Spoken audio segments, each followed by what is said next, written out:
Hi, this is Victor Antonio with another sales influence moment. So the other day I go shopping with my wife at Publix.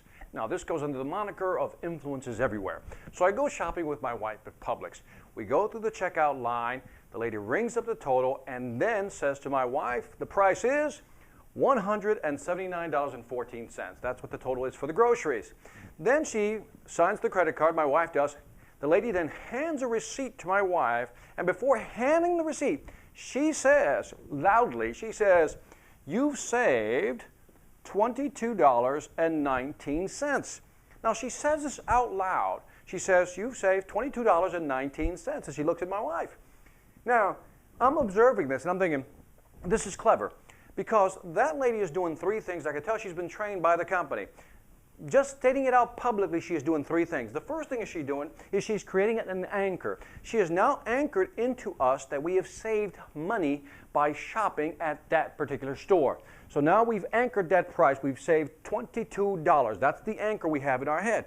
But we also have what I call a minor euphoric moment. In other words, like, wow, we saved 22 bucks. And we feel good about that. And because we feel good about that, we relate that or associate that good feeling with the store. But the clever part of that pronouncement that we saved $22 out loud is that there were people in line behind us and there were counters over that had people there. So when she said out loud, "You've saved $22 plus," everybody else heard it, which means she goes for the concept of social proof. In other words, by simply stating it out loud, everybody else hears this as well. You do save money at the store. It is a clever tactic.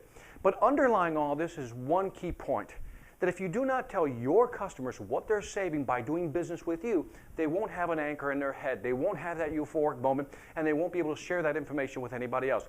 So it's part of your responsibility that when you save a customer money, whether it's discounting the price, you say, here's how much you save based on the discount, or if you provided ROI, in other words, you've helped them create value that has saved them money or made them money, then you need to quantify that value. Else, it doesn't matter. If you do not mention it, it doesn't matter.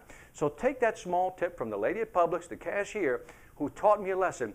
State it out loud, state it proud, let them all know so you can anchor them and they'll feel good about buying from you. This is Victor Antonio with another Sales Influence Moment reminding you, selling ain't hard when you know how. Take care.